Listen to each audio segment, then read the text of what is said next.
just getting everybody on for the show. I've invited my guest. I'm now going through the process of getting everything live on my website. It should only take me a second or two here. Apologize there. So later on, when this is also where people will come for the recorded version of the show, and later on you can I'll put in the time frame up above in my website, the little blurb before the video of what time it starts at. So if you're watching the recorded version later, you're just hearing the preamble to the show. Now I believe I'm live on my website, and we're still awaiting my guest. Guest shouldn't be too long from now. Just going to make sure that we're live on my website. Yep, we're live on the website, and I think I might hear our guest coming in there. It is Gianni. Can you see me? I can see your, an icon. I don't have your, do you have your webcam on? It should be on. How do I turn my webcam on? That's a good question.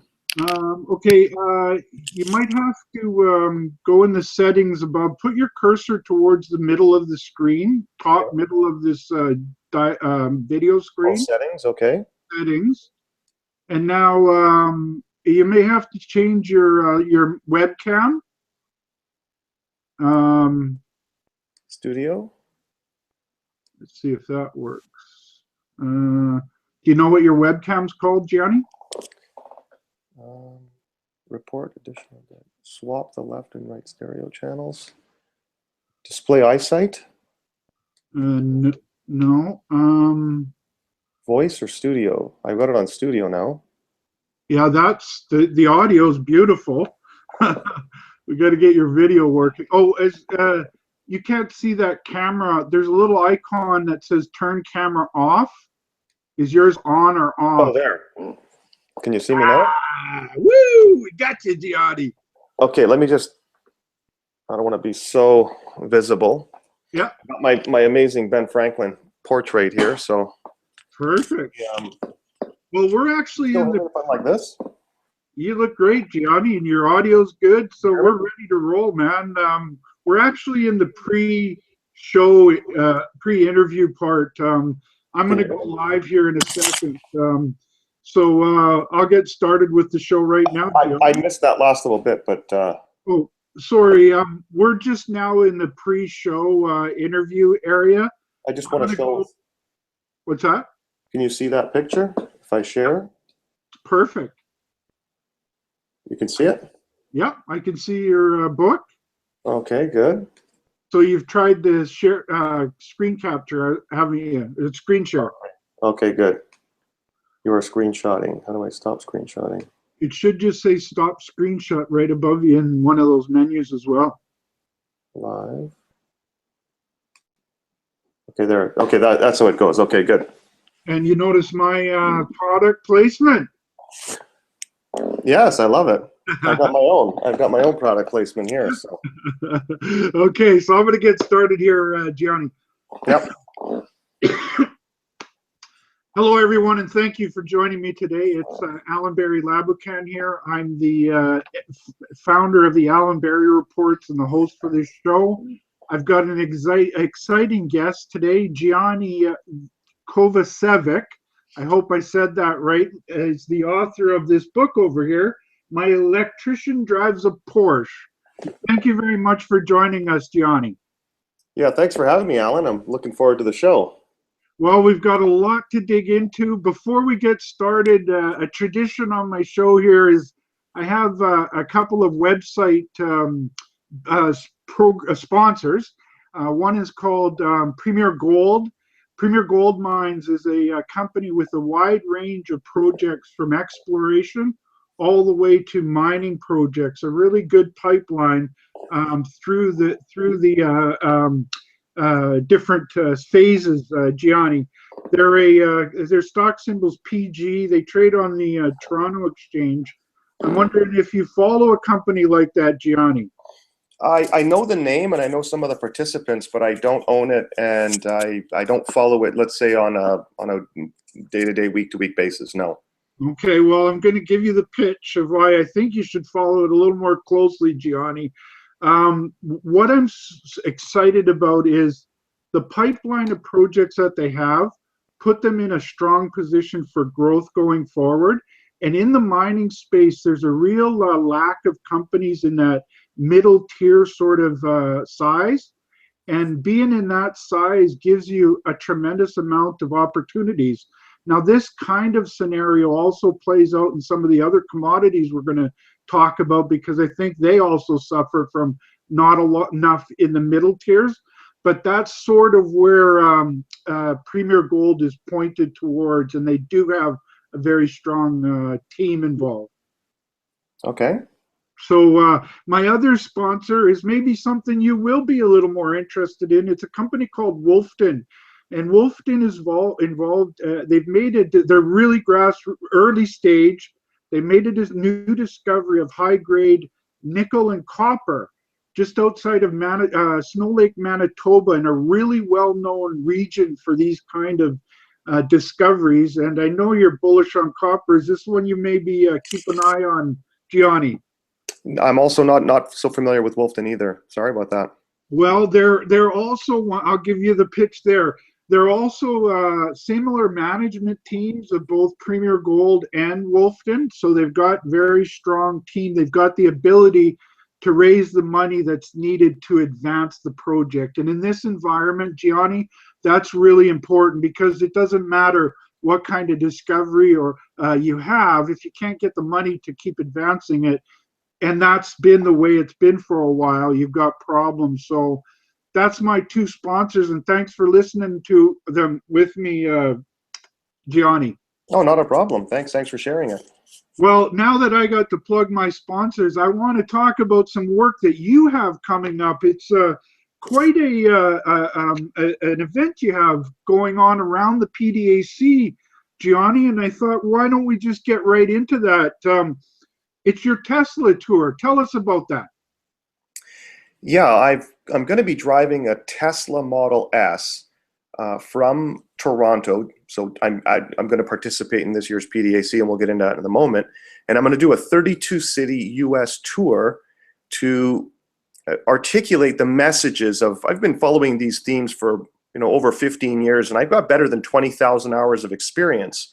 So I want to engage with the other 99% of the population that probably does not follow the themes of energy and commodities, emerging markets, and put it all together in sort of a talk that I'll be giving TV, print, radio, media, investors, government, societies, endowments, foundations. And I'm going to do that through the auspices of a Tesla tour. So I will be debunking the many colorful myths surrounding electric cars and green energy specifically. A lot of people that still don't think we're there. And I'm going to create dialogue to try to hopefully enlighten many people, hopefully millions along the way. And is there a tie-in and a reason why it's starting at the PDAC, Gianni? Is that sort of to tell the whole spectrum of the story, from how things start in the ground and end up into that vehicle, and that energy source, and is that why you've started there? Yeah, I've attended the PDAC since probably 12 years, and I've been dialoguing with various members of the PDAC about participating in something in a more significant way. So I mentioned that I was going to be writing a book, and a couple of years ago, and the book is now complete. And the idea came to have the Tesla present in the Investors Exchange. So it will be, people can find me there. I'll be there for the entire 4 days. And they're going to be having some placards on, what does it take to make this car possible? Which is, of course, the many critical metals and the building blocks that are all represented, of course, by the companies that are exploring, developing, and producing these products, from copper, lithium, graphite, cobalt, vanadium, manganese, aluminum, and the list goes on. And so that is going to be a really fun 4 days. I'm there March 6th until March 9th in Toronto. I've started to check out. I bought your book and listened to some of your talks, Gianni. No problem. I'm really enjoying it, by the way.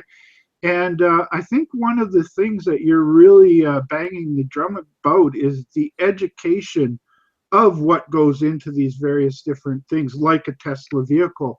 And I think that speaks volumes to an audience, and it really helps people understand how everything really works. These wonderful products, they don't come out of magic.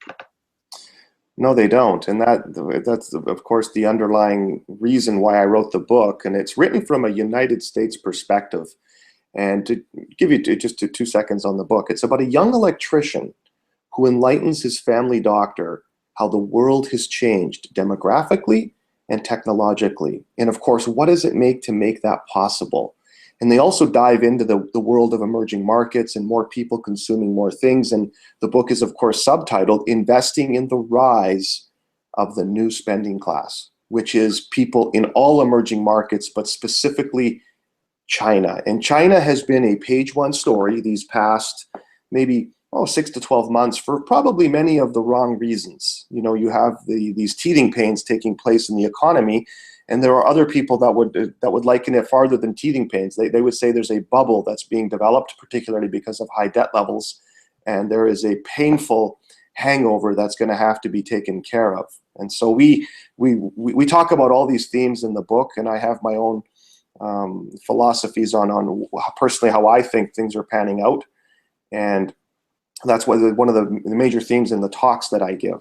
Well, you know, you hooked me right at the start, Gianni, in the book when you, with the doctor is the one who starts out to educate the young electrician about investing, and I'm getting to the part where the teacher and the grasshopper are two different people. Yeah, it makes it fun. It includes everyone. And the doctor is a sophisticated guy. I mean, I don't like to say he's being educated more than he's being enlightened. 75% of Americans do not have a passport. So that would suggest that they've never been to the far corners of the globe. And until you have this broad understanding on the cultural differences between the 7.5 billion people around the world, I don't think you have a firm enough foundation to really make long-term decisions. And that is what the book does. It enlightens any reader, and because it's the younger, electrician, technical person who enlightens the older, more educated, more sophisticated friend of his, this family doctor, it becomes this journey. I like to call it a page-turning, adventure into learning about these themes. Well, you accomplished your goal, Gianni, if that was your goal, because you've hooked me in early, and I continue to be interested. And it's a theme that I've talked about a lot in my reports over the last decade as well, is to really try to understand what you refer to as the new investing class, new spending class. And I've long been a proponent of where China and India goes, so goes, the metals and mining market, so to speak. And that really gets covered a lot in your book as well, that big theme, I believe. Yeah, for sure. And we focus on particularly one demographic block. And the people that I follow, and I follow them like a financial soap opera, and their spending patterns and the impact they're going to have on everything around us. But the single biggest impact is going to be on the umbilical cord of human progress, which is energy. There's an insatiable appetite for energy around the world, particularly in the most rapid of the emerging markets, that being China, and you could maybe liken that to India and other places.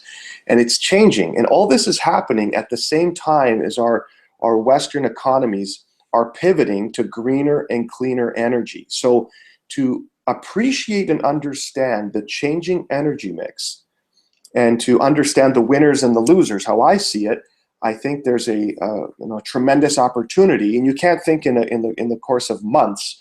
But if you have the attention span of, say, 1 to 5 years, to follow this particular financial soap opera, I think is going to be a very interesting turn of events. And because certain investment classes are now trading at an inflation-adjusted level at all-time lows, perhaps, maybe, just maybe, if they're part of the winners, there might be an opportunity there. So then you have to follow these things, and then maybe with your portfolio, you can say, okay, I like that theme. There's 30 or 40 different companies that I might follow. And so I think that I want to be following these things on a daily, weekly, monthly basis. And that's perhaps why people would subscribe to, publications like yourselves. Right. Yes. And that's what we do. We're following it. Tommy Humphreys, who built the CEO chat site, is, he's built a tremendous tool for anybody, Gianni, even someone like yourself that might from time to time want to get a feel for what's going on in the market, in the space. I mean, we talk about global economy right down to, companies putting people on the ground to go and look for a new discovery of these various commodities that make the world revolve and make the world tick.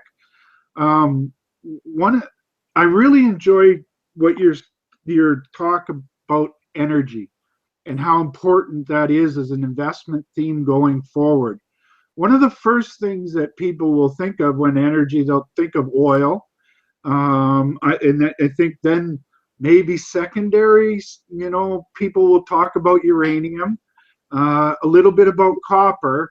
Those are, I think, some of the commodities that I'd like to talk to you about, Gianni, and how closely you follow those, and where you see things going in the future for those commodities. Can you give me our audience some look at that?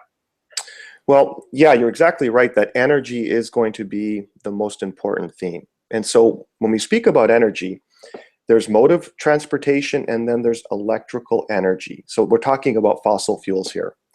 You've got three of them. You got oil, which is predominantly for mode of transportation, and then you got natural gas and coal, which are the fossil fuels that have been used traditionally to make electrical energy.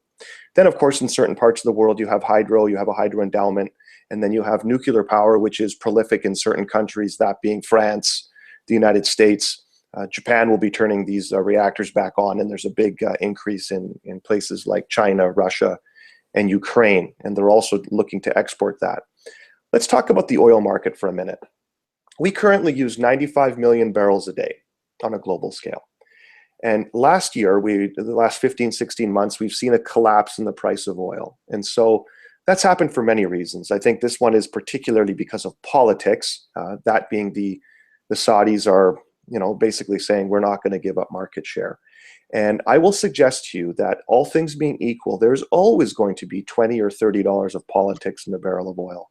You also have to look at decline rates. Every year we got to replace about 5 million barrels due to decline rates. So if we stop drilling, even in a weak demand atmosphere, you still have to address that. But the bigger things are things like innovation. The average vehicle uses, or airplane uses, 25, 30% less fuel than they did 15 years ago. We are at a point now where we're having meaningful adoption. And some people don't believe in this, but it's happening. And I'm talking not just about cars, but about city pushers, things like buses. And later you'll see mail carriers and cement trucks. They're all going the way of electrification, and particularly in those places that don't have an oil endowment. They're more interested in this electrification of that. Sort of like we saw with cellular phones in the emerging economies. Instead of going to the landline, they just jumped right into cell phone. Absolutely. And then you look at the technology, the technological advances. What happened with this fracking and the way they extract oil from certain formations? The drill rig counts in the United States went from, in 2009, 2010 was about maybe 200, 300 rigs drilling for oil in the United States. That capped out at 1,609 5 years later. And you saw what happened with oil production in the United States. This is a game changer. It literally changes the rules. And if you're looking at something from 10 or 15 years ago, can this be enhanced and exported to other places like Europe, Russia, China? Yeah, yes, it can.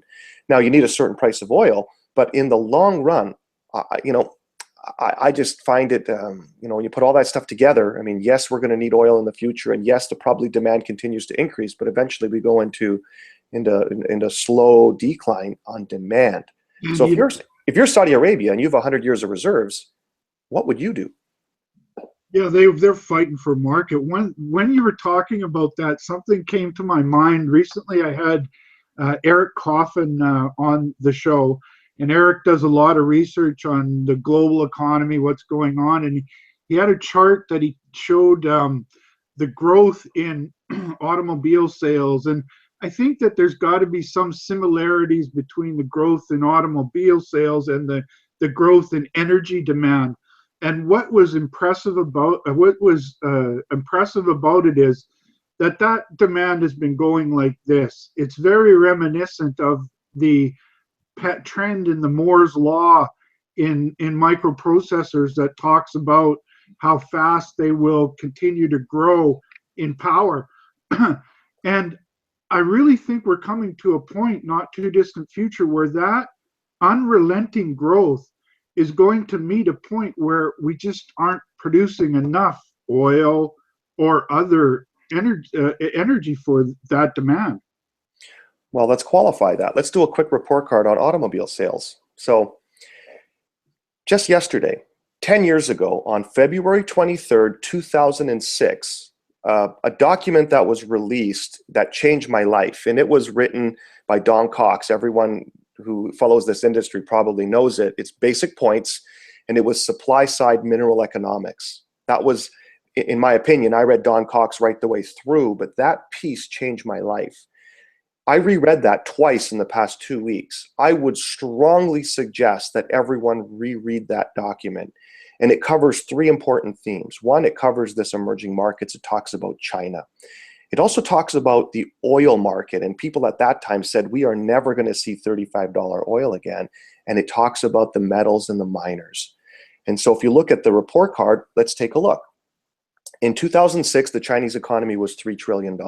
Today, it's over 11 trillion. The oil market, which has grown, which has been, of course, as we talked about, it's typically for mode of transportation. But the problem is now you have the politics and what happened, fracking. When the rules change or the facts change, so must we. What do you do, sir, as John Maynard Keynes would say. And so that's a game changer. And then if you look at automobile sales, back then, China was selling just under 6 million cars. They surpassed Japan at the time. And today, China is selling just under 25 million cars a year. The United States is about 17, 18 million. They went up 3 times on the size of the economy. That's correct. And they've grown, but the automobiles have grown by a factor of what? A factor of 4. A factor of 4. Okay. And, now, when you look at the total number, the global number, for light vehicle sales last year was around 88 million, and it keeps climbing. The United States has really been flat, so finally they came up again. They're about 17 million cars. So to answer your question the long way around, I believe car sales are going to continue to climb. Now we're going to go to, right now I just told you it's 88 million. We'll eventually climb to probably 100 million. Here's the difference, though. Here's the difference, Allan. I firmly believe by 2020, 2021, 10% of global car sales are going to be electric or plug-in hybrid. By 2025, it'll be 20 to 25%. So do the math. Okay. Even though we're selling 100 million cars, there's going to be 80 million internal combustion engines. On top of that, efficiencies have to increase by another factor. Today, the average American automobile is 27, 28 miles a gallon. By 2025, it is mandated that they shall be 54 miles a gallon. So all things being equal, even though there's more people consuming more things and more cars being bought, oil shall stay static for that utility, in my opinion. We're kind of bouncing around all over the place, but you're bringing up some really great topics. And what you just said there reminds me a lot of a talk that I went to in Yellowknife. There's a big geoscience conference every year, and they bring in these special guest speakers. And it's not actually at the facility where the geoscience conference is. It's in a kind of a community building.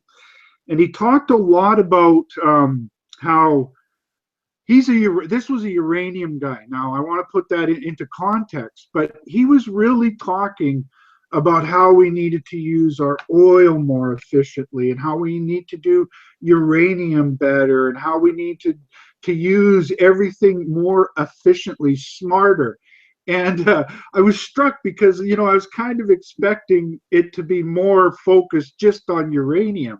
What you Yep. said there, made me think of that, Gianni. And what can you add to those thoughts? Well, so you're talking about electrical energy again here. So, and that's what I follow. So let's put everything into context. And these are numbers. People should write this down if they're listening at home, just to give you the gravity. Okay, so global electrical capacity today is around 6,000 gigawatts. Okay, so let's put some numbers to that.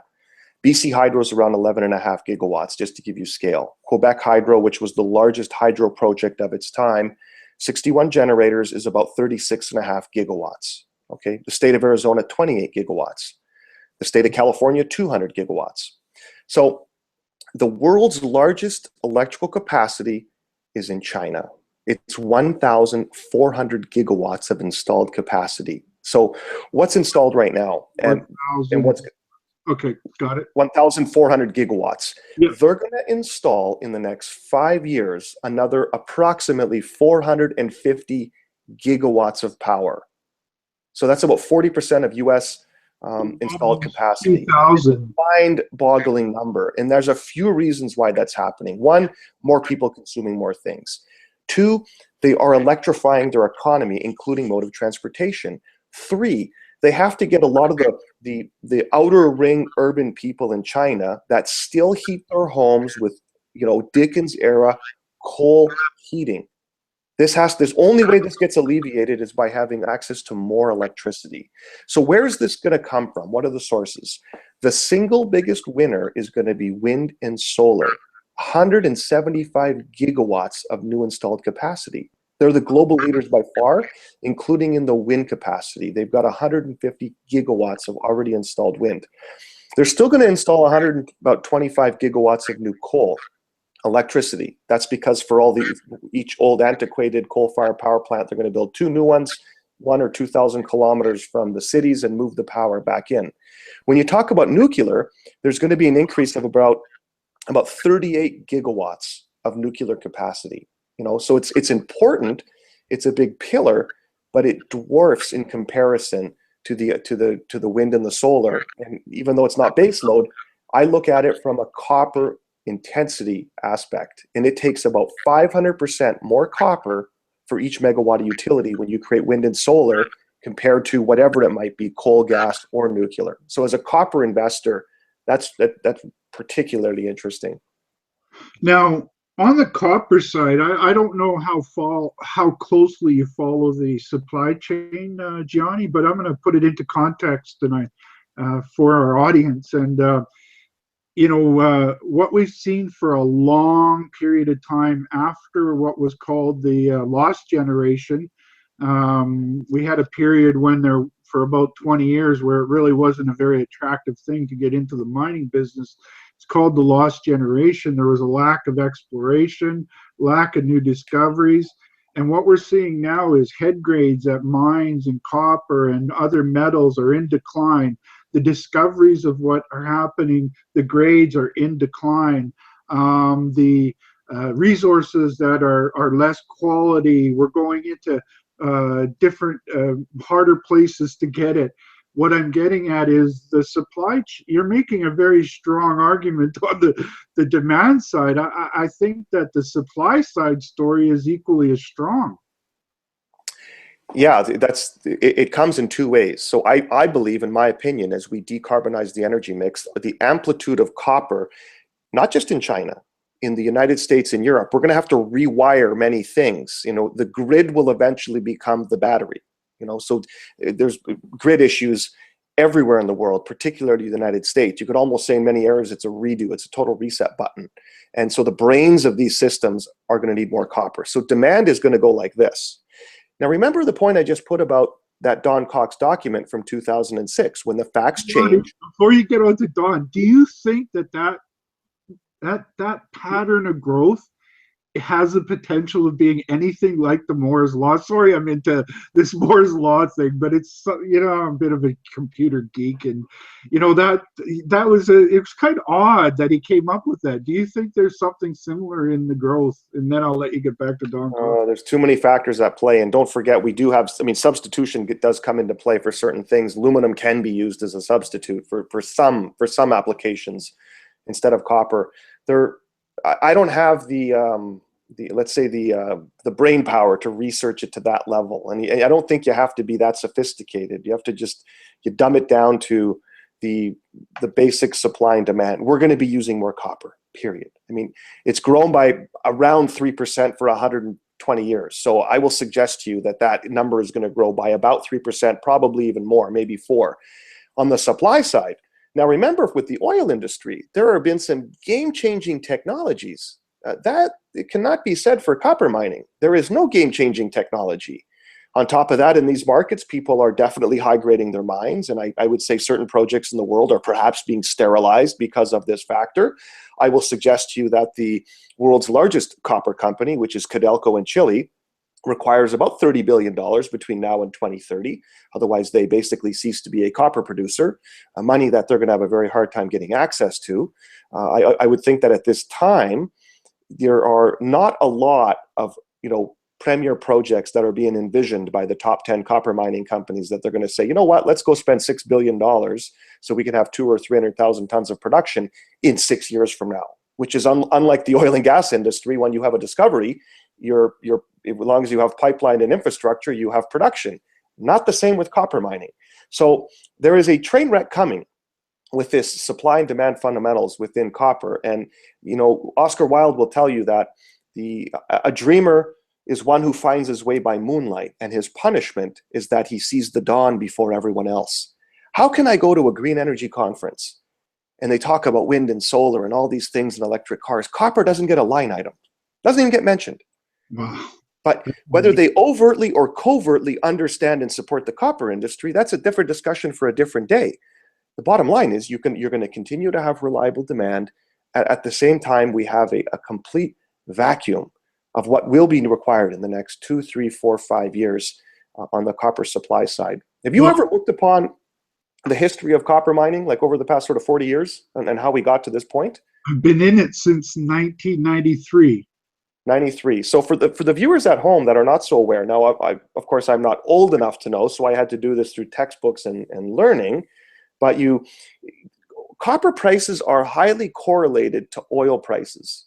Just do the math. You look over 40 years. At very few times in history, you had a time in the 90s where there was a cornering of the copper market where it decoupled for about 2 years. But for the most part, you have a high correlation. You also have a correlation with gold to oil. Now, traditionally, it takes about 20 barrels of oil to buy an ounce of gold. Well, right now, it ballooned to 45. Gold has decoupled from oil. Because oil is the dominant commodity, copper has fallen in sympathy with that. When they raid the house of ill repute, they arrest everyone, including the piano player. Because of the very thing that makes it possible to go away from oil is copper. There is a decoupling coming in the price. And so if you look back in history, for 40 years, there was almost always an idiotic oversupply of copper metal. If it wasn't the Soviet machine feeding the military complex, and then that all ended in 1989. It's tight now. It's very tight. You also had innovation, which perhaps the copper mining industry had their fracking moment when they were able to take those low-grade caps, the oxide caps, and they put 2 million tons of production in the United States, copper oxide production through the 80s when it was perfected. They did the same thing in Chile through the 90s, another 2 million tons. At the same time, you had the military machine break down. 3 of the biggest copper mines in the world, Norilsk, Kazakhmys, and KGHM. Instead of feeding the military machine, all that copper hit the market. All the while, you had these new customers. And we have new customers. And people have to understand that. The rules have literally changed. When you decarbonize the energy mix, oil is energy. Energy without fossil fuels is electricity, and electricity, of course, demands copper. So you put all this stuff together in a time when no one's investing in the copper industry, there's a train wreck coming. Now, it's not tomorrow, it's not the next day, and copper is still tethered to the price of oil. Uptick for uptick, downtick for downtick. But when this changes, and it will, it's going to get very interesting for people that have established resources and reserves in the ground, the research and development of our industry. I think there's going to be a premium on that. At least that's the way I'm aligning my investments. I'm with you on that. You brought something up there, and when you were talking about going to these green conferences and stuff, and copper not really getting a short shift in the coverage. I'll tell you one thing that I think will wake up a lot of the people is what you mentioned earlier about that aging infrastructure in the United States, other developed economies. We're looking at some stuff there that is ancient, and the developed economies need rewiring. That's going to need a lot of copper. Now, I think the Chinese are a lot more forward thinking than the Americans regarding their needs and what they're doing about it, and that will get their attention, I think, Gianni. They will indeed. So China is using just shy of 10 million tons of copper per year, and they've taken the copper trade. And don't forget, they may fabricate things and they sell us back white products and machines and gizmos and wires and cables, and that will increasingly become part of their services-based economy. The Chinese economy is pivoting to be what should be about 60% services by in the next 4 years or so. And if you look at those businesses, they're maturing like any economy. They've started out look back in time. Let's go back in history. Are they not doing exactly what they told us they're going to do? They said, we're going to invest trillions of dollars into infrastructure. Then we're going to move hundreds of millions of people out of abject poverty. And then we're going to become a services-based economy. Now, the problem they're having is that they're doing it in a bit of a clumsy way, because while the world is going through these teething pains, as I call them, they're trying to merge a control economy with a market economy, and they're doing perhaps silly things. Now, I'm not an economist, but I do know that the central banker Zhao is one of the most respected central bankers in the world. And I'm not going to bet against the Chinese economy. I mean, it's like Warren Buffett says, anyone that bet against the US economy in the long run, how did that trade work out for them? So you had the mortgage-backed problem in the States in 8 years ago, and that was fixed by the Fed for better or for worse. And I'm not saying that they did a great job, but it's come and gone, maybe to be revisited in another day. Then you had the European crisis, and now China's going through these teething pains. But how can you not appreciate, how do you measure the human potential of 1.37 billion people? And just to recap the demographics again, the people that run the Chinese economy are the children of the Cultural Revolution. That demographic block has 160 million people, 1 million college graduates. The millennials, which are this group that are 16 to 35, they number 415 million. Oddly enough, that's more people than all the working age people of Europe, Canada, and America combined. 107 million have already graduated from university, and there's another about 40 or 50 million coming down the pipe. They're all taking STEM fields: science, technology, engineering, math. They have way higher expectations than the generation before them. Let me tell you, another reason that the economy is pivoting, they want no part of these factory jobs. They know how the world works, and they want their part of it.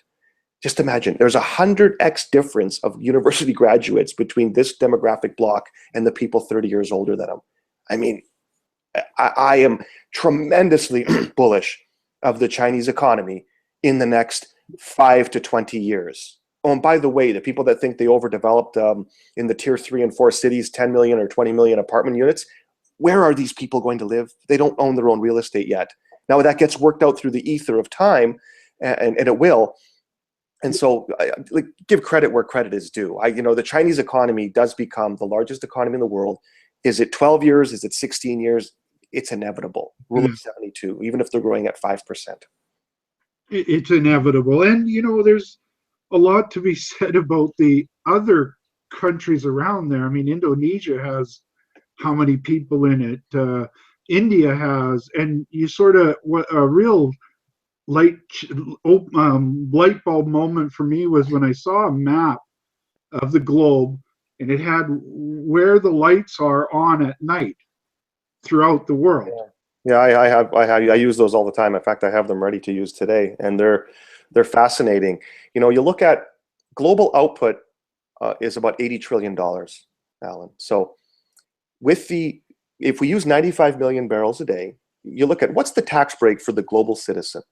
If global output's $80 trillion, do the math this way, two ways. First of all, oil is not $110 a barrel, it's 35. There's a $2 trillion savings for global citizens. And let's be clear, there are far more winners than there are losers on a citizen basis.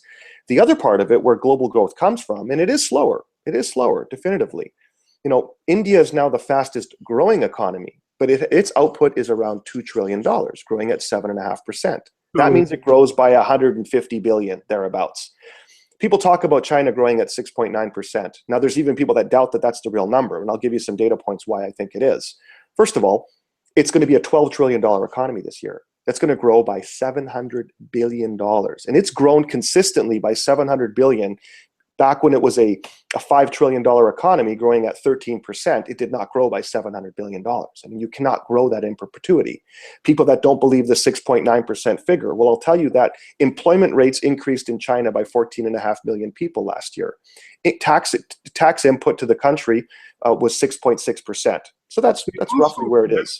They also forget, Gianni, a lot about the change of the base. It's a tremendous base. And that's what I look at. I look at for those people simply to wake up, have breakfast, go to work. How do you? I mean, this is output, and it's a staggering number. And for anyone to think that they could keep growing at 8 or 9% is just a completely defeated argument. That doesn't work. And it can't. They're not going to be the junkyard of the world forever. That is pivoting. They've told everyone they're doing it. It's just maybe happening in a little bit of a clumsy fashion as they go through these teething pains, as I call them. Okay, I think we got a good idea of what you're bullish on, and I want to talk more about. You're introduced as an author and an investor. I wanted to talk a little bit more. My audience is a lot of investors, Gianni, and I want to talk about some investment themes. How can investors play what you're talking about over the short and medium and long term? Yeah, well, I have to talk up my own book then. So what am I doing with my money? First of all, have I lost money in the past 4 or 5 years in this bear market? Absolutely, like anyone else. But then it's all about rebalancing. How am I taking my dollars and how do I rebalance them to have a disproportionate benefit to the upside? And what I tell people when I go to conferences, I was just at the Cambridge show. I was there for 2 days. My car was in the conference. And I always ask people, how do you establish value for yourself? Let's be selfish and talk about you, the private investor. It's not about what you're buying today, because there has to be, everyone talks about how many shares outstanding and all these other metrics. I mean, that's fine and well. But what's in it for me? If I buy a share in ABC Incorporated, what do I get? How many pounds of copper? How many pounds of uranium? Or if I buy so many shares, what does it take to buy an ounce of gold? Okay, that's a value proposition. But the real important question is, what do I get 2 years or 3 years down the road? How much of my value per share is going to be enhanced or eroded? And that's the question you have to ask. So where does my heart beat? My heart beats for protecting my value per share. I want to buy into this theme. I understand we're trading at all-time lows, okay? So now I want to have maximum optionality. So the company that I wanted to invest in did not exist. So we created it. It's called Copper Bank. So what we're doing is we take an extremely low-cost structure. That's CBK. CBK, exactly. Because that was a question that someone from the our chat site asked about. Okay, so while we can get it all together here in one talk, John. Let me just enlighten people for 2 minutes. And I'm talking my book. I'm the single largest shareholder of this company, and that's come by way of it's had the most insider buying participation, I believe, of any listed company in Canada in 2015. So not only do I cook my soup, I'm eating my soup because it's good value. And so the proposition, of course, what we bought 3 projects, 2 in Alaska and 1 in Nevada, that have no obligation, they're fully committed. And so the value per share is for each share in all categories, you get about 25 pounds of copper. So it's trading at about 1/10 of 1 penny per established pound of copper in the ground. But more importantly, 2 years from now, in a worst case scenario, the maximum dilution that I will suffer, being the single largest shareholder, is maybe £2, maybe. Remember, these projects are fully committed at this point. And there's even ways where we really don't have to do any kind of meaningful dilution to the company because, no office, we don't have a big staff. So is there money in the treasury so that you can work on those, or? No, we don't. We have enough to take care of our maintenance payments, which are very modest. And then basically we have a bunch of equipment. So I just sold a rig for $135,000 and we just replace equipment or sell equipment to pay for our basic maintenance costs. And that's how you're kind of holding these assets to work on them later. Is that the idea? Like building up a lot of pounds in the ground now? Yeah, well, we're creating a land bank, exactly. And every project's at a different level, of course. Some are at feasibility, some are at just at maiden resource.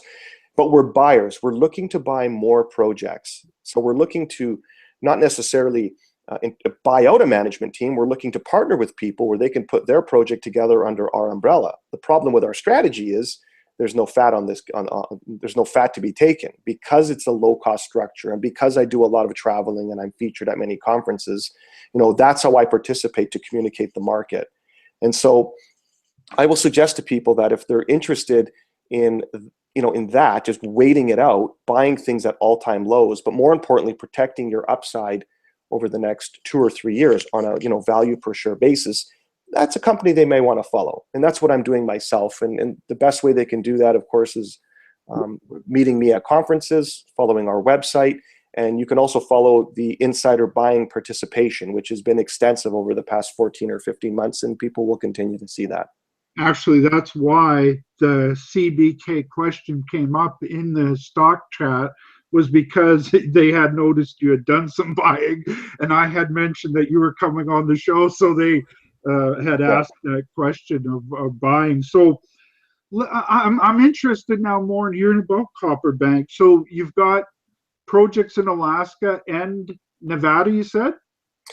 Yeah, we have a project, a copper oxide project in Elko County, Nevada, which is at the PFS level. It's at just under 100,000 meters drilled on it. Project's 100% owned, so it's on private land.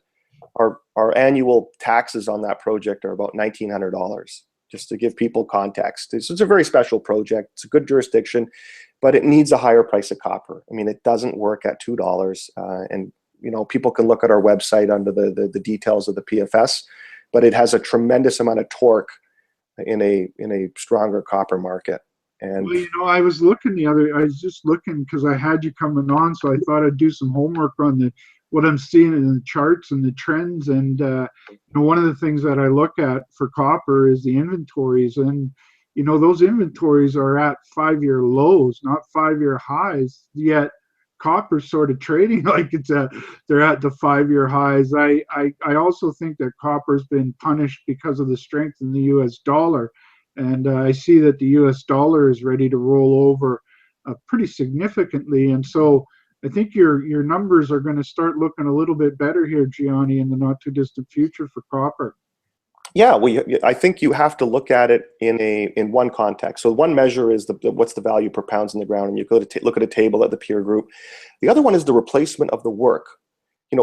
There's a value on that. If you drill, on any project, if you've drilled 100,000 meters, I mean, when the market is healthier, who wants to go spend 7 years drilling? I mean, when they can buy the research package off of someone. And so what does it cost to drill a meter? Well, it's $150. So you can do basic arithmetic, and then the assaying and the storage and all the other stuff that goes with it.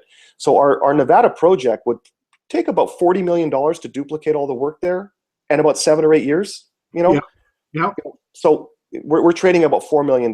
So there's a 10x differential there in just to duplicate the work. And then our Alaska portfolio, which is a very large copper porphyry, which is just it's with the Allan Corporation, so not in Bristol Bay where Pebble is. And Antofagasta did 2 passes of drilling. They spent about $8 million there, and it's just basically open in every direction, and it has a maiden resource. The holding costs are $60,000 a year for the 2 projects. So very, very cost effective. The money's been committed. And we like that as a large, well-situated copper porphyry that we would explore doing some kind of a joint venture at the right time. Got it. So are you looking at adding to your portfolio? Do you have cash in the treasury to be able to add to your portfolio? Where does that sit now? Yeah, we have projects that are in the pipeline, but remember, if I issue a share, it has to be accretive. Okay. So I'm struggling. I'm still struggling out there to purchase something that, because I just think we have better value in our own portfolio. But the capital will come from ourselves. We'll raise the money in-house. We've got 6 or 7 very strong shareholders. When I did the initial idea raise, we put $1.6 million in the till, and it was just a few guys. I did not go around getting $10,000 checks from a bunch of people. That's not the way we wanted to do the strategy. And when the right project comes, and when we find a group that wants to partner with us, and when it makes sense for our 6 or 7 key stakeholders, we would issue a share, because we throw shares around like manhole covers. I mean, it's dilution. I have a rash to it. I can't stand dilution. So it has to make sense. But for now, I think we have a fantastic portfolio upon which I can just share with everyone a table here. Perfect. Sharing document work. Just put your cursor over the left side of the screen there. There you go. So there's a table. There's a table of companies that we follow, and we're trading at 1/10 of 1 penny per established pound in the ground. You see us there near the bottom, Allan? Yeah. And here's the kicker.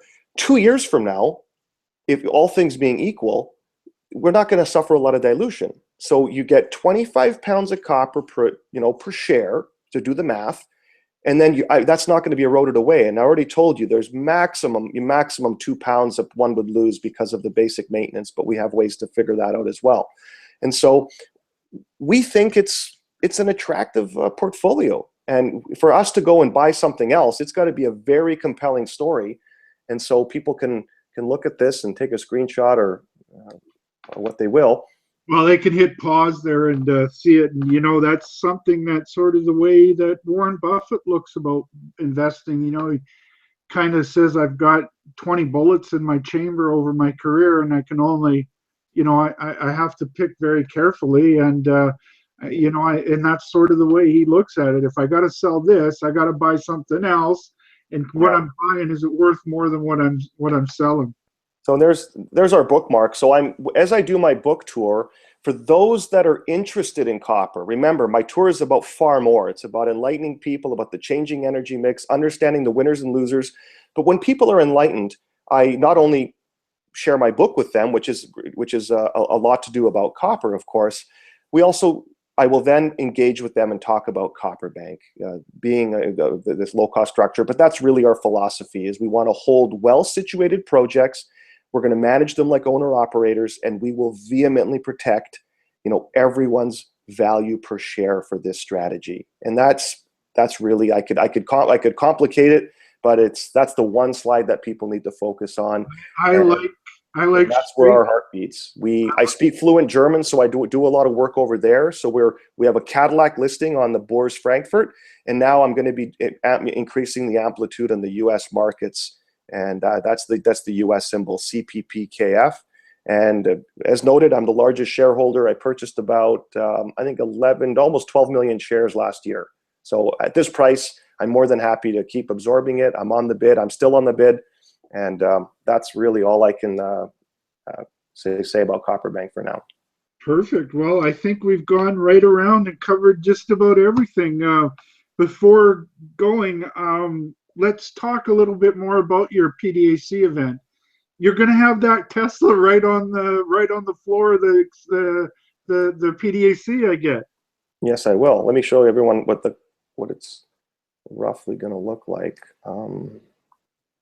Now, before the PDAC, while you're getting that up there, Gianni, you're signing books at the chapters one day. Are you talking at the PDAC as well? Yeah, I'm gonna be inside the show for 4 days. I'm also featured on on March 8th in the lunch. So there's a lunch panel that's taken place to talk about some of these themes. It's going to be hosted by Ray Goldie, and it's going to be Rick Rule, myself, and John Tumazos talking about these themes. And Also, for those people in Toronto, I'm going to be at the main chapters on Bloor and Bay. I'm doing a 5-hour book signing. I'll be there from 12 o'clock till 5 o'clock, somewhere in the store they're going to put me. And that's where people can come and grab a copy of my book, which is right here. I'll put it next to Ben Franklin. There it is. So it's also featured across U.S. airports, and it stores across America, and it's just overwhelmingly, satisfied and happy that it's that what was a hobby has now become this a grander project of hopefully enlightenment. Awesome. And so I think we've covered everything there. One more thing before you leave. Yep. I noticed it's called the Realistic Environmental Tesla Tour. What does that mean to you, Gianni? What does realistic environmentalists say to us? Yeah, that's an important feature of the tour, and what that means is, if you're a realistic environmentalist, that means you are a solutionist, you are an algebraist, you're someone that recognizes that there are 1 billion people in the world that still don't have access to running water in their home or electricity. This is going to be alleviated in the next 15 years. There's no government, there's no army, and there's no spiritual force that can prevent that from taking place. So how do we make this possible? We have to, we in the West simply have to use less. Conservation. There's also got to be a greater amount of innovation, and we're talking about green energy and different ways to feed people, and all these things come together. And so I adhere to all of them, but you cannot say no to things like copper mining or all extractive industries, because they are required. They're important parts of making that possible. And I believe that everyone, can start to live a more deluxe lifestyle. A lot of progress has been made. 3 billion people now no longer live in abject poverty around the world, which is why I use the new phrase, the spending class, because they're no longer emerging. Just because, if someone makes $10,000 a year, doesn't mean they're rich, but they're also not poor. It's a new class of consumer. It's a new spending class consumer, and they have almost the same economic footprint that you have, Allan. And so, but it's about this. There's another 1 billion people that have to come through the system, and they will. A lot of people are working very hard to make this possible, and the mining industry particularly is going to play an important role there. And I guess I can send it off with one really important saying. In 1974, a man who had given up all hope on humanity, he wrote a letter to E.B. White. Saying that, he says he gave up, and E.B. White wrote him the letter back for whatever reason, and he says at the end of the letter, after saying this really polite comment, he says, "Sir, hang on to your hat, hang on to your hope, and wind the clock, for tomorrow is another day." And what I will tell everyone that either supports or is employed in the natural resource industry, wind your clock. You are going to be dearly needed in the next 2, 3, 4, 5 years. Well, what a great way to end the show, Gianni. Thank you. You've been very generous today. Thank you very much for joining me today, Gianni. Thank you. My friend Ben Franklin here, thanks you as well. It's a piece by Mr. Brainwash out of Los Angeles, California. It's one of my favorite pieces of art that I own. And sorry, it was distracting for people, but I do love it. Why is it your favorite? Look at it. Ben Franklin with earphones, and those are Louis Vuitton buttons on his coat. It's priceless. So I guess it says where you think things are going in the future from where it started. Yep, Ben Franklin. That's awesome. On that note, I want to say that the show is for information purposes only. Before making any investment decisions, it's important for you to speak with your financial advisors and do your homework. I want to thank Gianni, of course. He's been wonderful with his time. My viewers and my sponsors, Premier Gold and Wolfton. Thanks, everybody, and we'll see you soon. We've got to come back in the future, Gianni. Thank you, Allan. Onward and upward, my friend. Thank you. Thank you very much. Have a great day, everybody.